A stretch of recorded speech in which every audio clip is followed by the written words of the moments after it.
Laga berat Sporting Lisbon, babak 16 besar Liga Champions, mempertemukan Sporting Lisbon dengan Manchester City.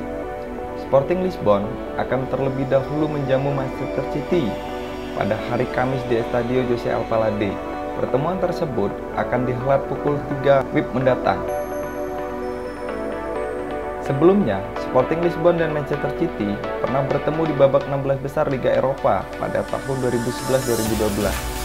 Saat itu, Sporting Lisbon berhasil menyingkirkan Manchester City lewat keunggulan gol tandang dengan agregat 3-3 dengan skor 1-0 kandang dan 2-3 tandang. Secara head-to-head, Sporting Lisbon lebih unggul dalam 3 pertandingan terakhir, dengan 2 diantaranya dimenangkan oleh Sporting Lisbon. Namun, pada pertemuan terakhirnya, di tanggal 16 Maret 2012, Manchester City lebih unggul dibandingkan Sporting Lisbon dengan skor 3-2. Gol tersebut dicetak oleh Balotelli melalui titik penalti dan Brace Aguero.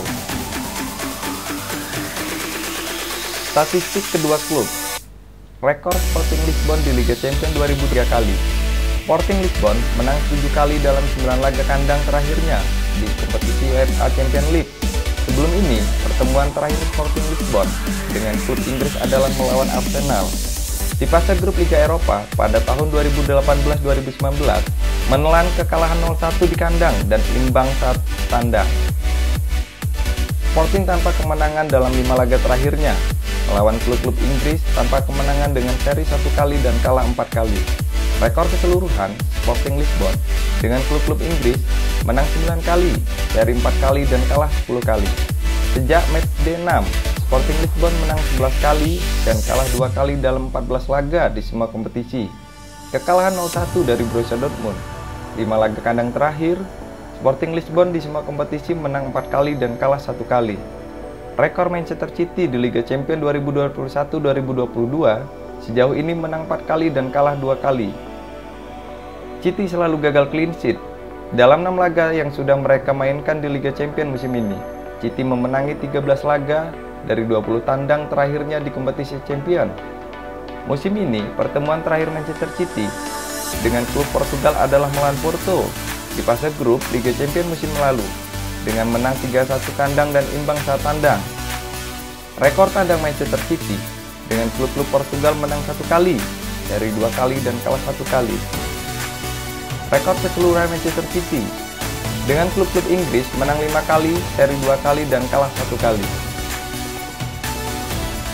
Sejak matchday 6, Manchester City menang 11 kali dan tak terkalahkan dalam 12 laga di semua kompetisi. City mencetak total 37 gol dan cuma kebobolan 7 gol. Dalam 12 laga terakhirnya di semua kompetisi, kekalahan 1-2 dari tuan rumah Europa League adalah satu-satunya kekalahan City dalam 20 laga terakhirnya di semua kompetisi. 5 laga tandang terakhir, Manchester City di semua kompetisi menang 5 kali dan seri 1 kali. Pengaruh Pep Guardiola sebagai manajer tim. Manchester City memperpanjang tren positif mereka dengan menghajar Norwich City dengan skor telak 4-0 dalam laga lanjutan Premier League. Berkat kemenangan ini, Manchester City pun semakin kokoh di puncak klasemen sementara Premier League musim ini. Dengan hasil kemenangan 25 kali, seri 3 kali dan kalah 2 kali.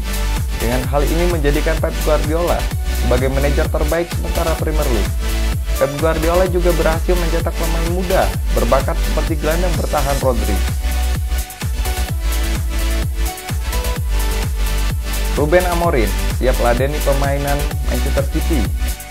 Laga pertama babak 16 besar Liga Champions antara Sporting Lisbon kontra Manchester City akan digelar di markas Sporting Estadio José Alvalade. Leg pertama ini jelas, Sporting sangat diuntungkan karena bermain di markas sendiri. Amorim juga sukses membawa Sporting Lisbon menjuarai Liga Portugal musim 2020-2021. Setelah penantian panjang, selama 19 tahun, akhirnya Amorim mampu memberikan gelar. Untuk musim 2021-2022, Amorim juga mampu bersaing di Liga Domestik. Untuk sementara, Sporting masih bertengger di posisi 2 klasemen. Kesiapan pemain Sporting Lisbon sebelum menghadapi Manchester City. Paulinho merupakan striker Sporting dengan jumlah gol terbanyak saat ini. Jelas akan menjadikan momok bagi pertahanan Manchester City. Di atas kertas, jelas Manchester City lebih diunggulkan. Manchester City jelas tidak ingin melakukan kesalahan dengan mengabaikan perlawanan dari tim underdog Portugal itu.